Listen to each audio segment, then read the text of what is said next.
Hello, everybody. Welcome back to the NBA Front Office Show. We hope everybody had a very happy and safe Thanksgiving. We've got some NBA news to break down. Keith, I did get my pumpkin pie, so I was happy about that. Hopefully, you enjoyed your Thanksgiving as well. Got plenty of stuffing. That was your favorite Thanksgiving food, and here we are. Now we're rested and ready to go again.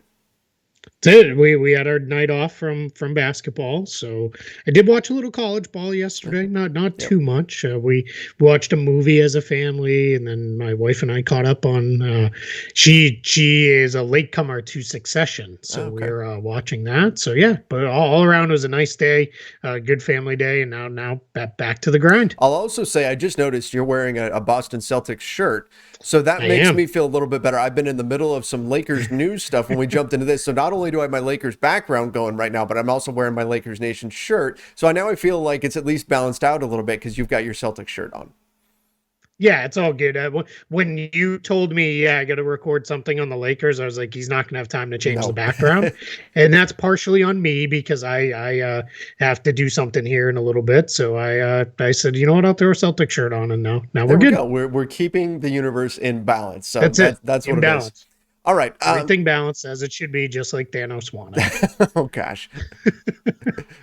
All right, let's get into John Wall and that whole situation with the Houston Rockets. Some more news came out today from Mark Stein on his Substack. Essentially said that John Wall, because look, we talked about this the other day on Twitter, he didn't seem super thrilled with the fact that he's not playing Yep. games right now. But Mark Stein revealed the detail that essentially John Wall was told by the Rockets that, hey, if you want to sit out, it's okay, because even if you tell us you must play and the NBA decides to put you in, which we saw them do in the Anthony Davis situation a few years ago with the Pelicans, you're not going to play very much. We're not going to play you very many minutes right now because we're going to give those minutes to Jalen Green. So just kind of an added wrinkle thing here. It's not like the Rockets and John Wall came together and both said, yes, we both sides want you to sit out the season. And John Wall said, yes, I'm fully on board with this.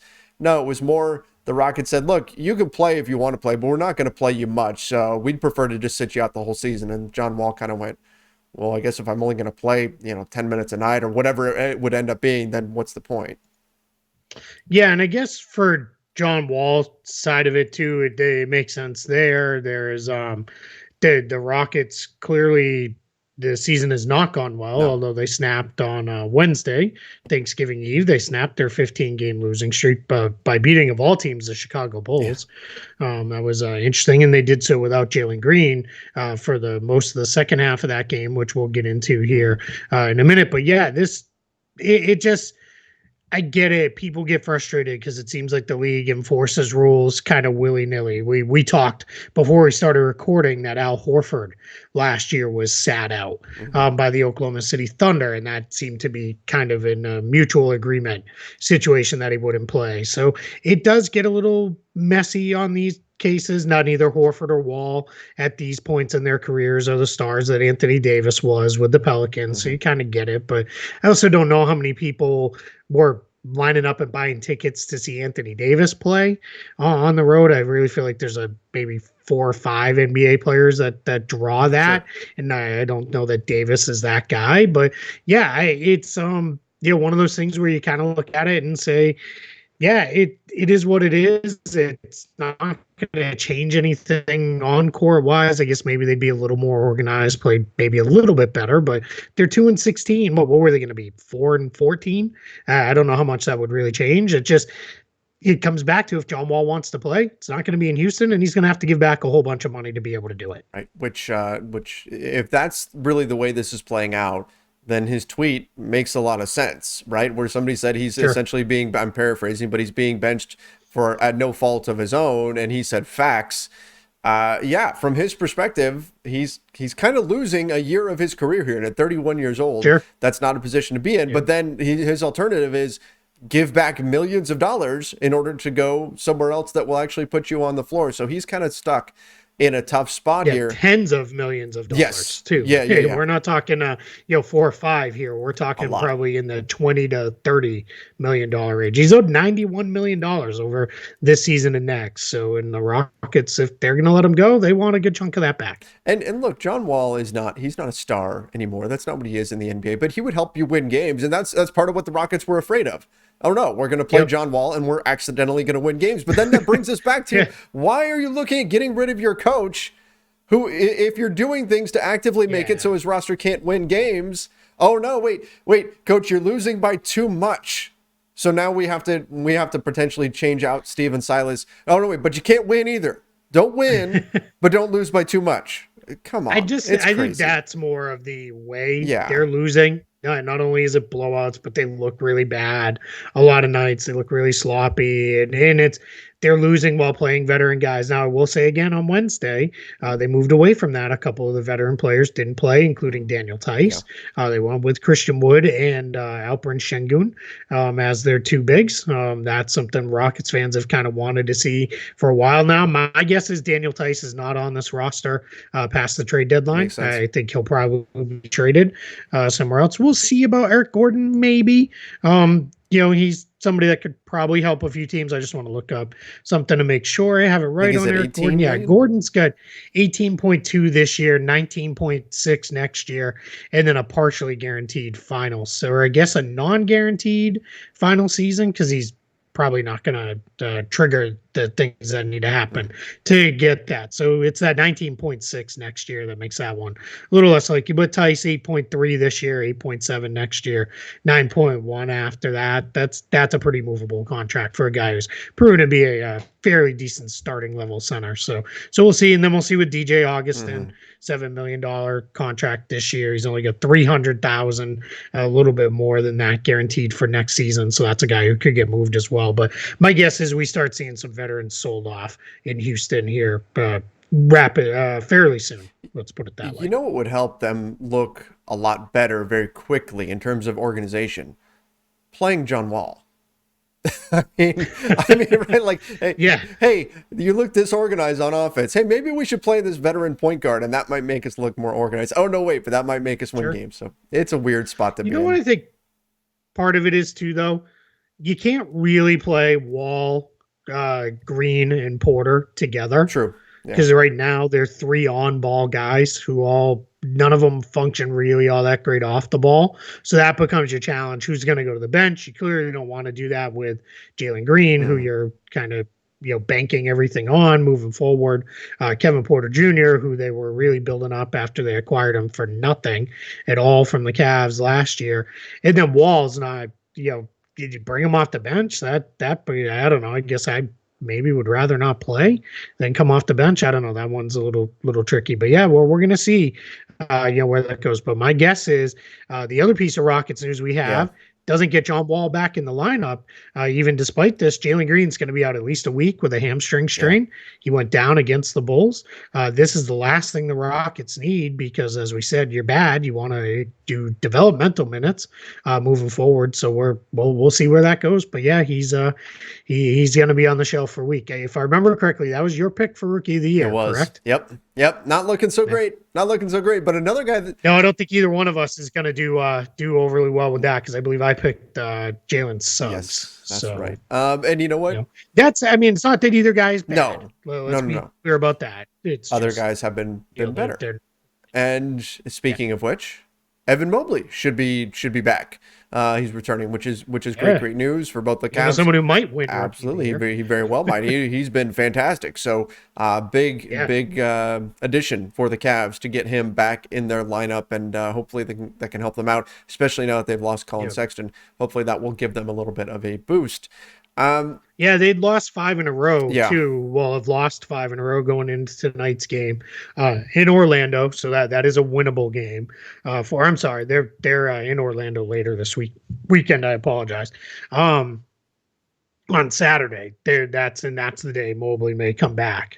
Is when they're in Orlando. So we'll see. What happens with them. Can they kind of get it back, because they were playing really, really well, and now just it's kind of between injuries and illnesses, it's all falling apart for them. So let's see if the Cavs can find it again. Speaking of all falling apart, according to Mark Stein, Lakers head coach Frank Vogel, in coaching circles, there's rumblings that he's feeling the pressure and the seat could be getting a bit warm there for him. Not a surprise. Lakers currently sitting at 10-10, 7 seed in the Western Conference. We're projected to be the team to represent the West in the NBA Finals heading into the season. Have not lived up to that expectation, certainly. Some of that is obviously injury related, but still, we've seen them in some blowout losses, some ugly play, and so it's not a surprise that Frank Vogel would be feeling a little bit uneasy at this point.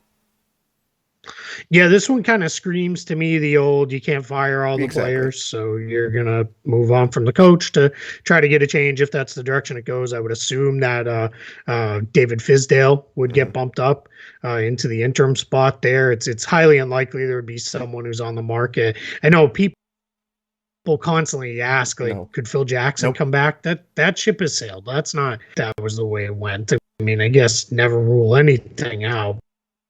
But my guess is it's David Fizdale gets that bump up, would take over. He's got that head coaching experience in the past, and then see where it goes, and then they'd go hunting in the offseason for a star coach there. So yeah, it's a little rough, because I think I don't think Frank Vogel's a perfect coach by any means. I don't know that the team is necessarily fully built to play the way he really wants to play in the end, especially with the injuries that they've had, but someone's going to get held accountable if they continue to kind of putter along as a 500 team. That's not going to be good enough, and my guess is it'll be him, because they're just trading off all these players. Yeah, and remember, they gave Frank Vogel a 1-year contract extension during the offseason, which isn't a major vote of confidence, right? That provided them the flexibility to potentially make this move. Now, again, that doesn't mean that's definitely the path they're going down. Depends, we'll see how they do for the next month or so here. But at some point, that could be what we're looking at as a change at the head coach spot. And that's usually kind of the knee-jerk reaction. When things are not going well, that's the first thing to try. And then from there, you start moving players and doing some more drastic things. Yeah, exactly. Yeah, and I mean they're doing some stuff because of injuries, but I know they played that big kind of push to get that win at Indiana featured a lot of LeBron and Carmelo as the only two bigs, if you will. I did air quotes around bigs there, but yeah, and it kind of worked because the Pacers couldn't defend them. They did. They can't play Turner and Sabonis against Melo and LeBron as the two bigs. So yeah, it was credit to Vogel there for. Now his hand was a little forced because of injuries and whatnot. Anthony Davis was sick. So. But yeah, it's I like it. At least you're trying something. Yeah, he's trying what he can at this point, and very clearly going outside of his comfort zone. I mean, we've seen Frank Vogel use zone defense quite a bit now. I mean, that's very much not a Vogel thing, but he's trying whatever he can to make something work. No, not at all. Yeah.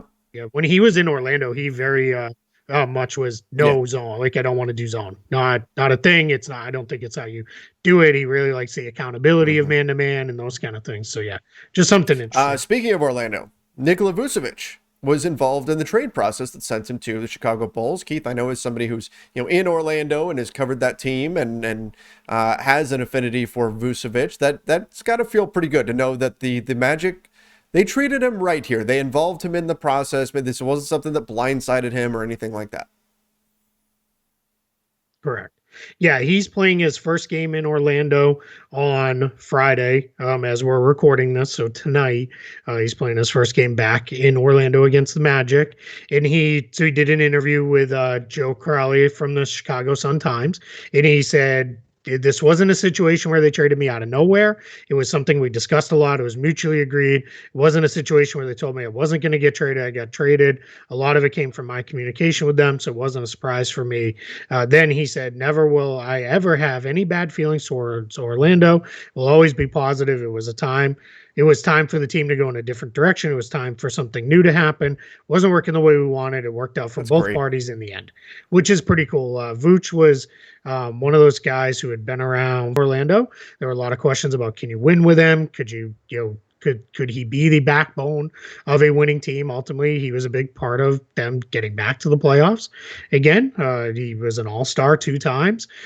Did in his final run with the Magic, his final couple years there, and that's those are important things too here. And this is also really good for the Orlando Magic because this sends a message to other players of, hey, we're going to work with Right. you. We value you as people. They talk about that a lot. Every organization says it, but it's things like this that actually doing it matters, because this is now, Vooch said this. Aaron Gordon talked about how he wasn't traded out of nowhere. Evan Fournier talked about how nobody really wanted it, but it made sense. And the team really worked with him on finding a place for him and those kind of things. So I think it's all, this is all good stuff for the Magic, because, say what you will, right now they're a rebuilding team. Eventually they're going to be a team that's going to be sitting on a whole bunch of cap space. It's been a market that free agents have liked in the past. They've landed some major free agents in past years. It's good weather. There's no state taxes here. Got a lot of guys live in the general vicinity in the off season down here. So yeah, it's definitely something that we'll see. I think that guys, this will pay off for Orlando in the long run under this Some front good karma office regime that they're putting out there by doing this, and eventually I think it will Yeah. come back around. So, We talked just the other day about LaMarcus Aldridge and his comment about not feeling super comfortable coming off the bench, how it's been an adjustment and things like that.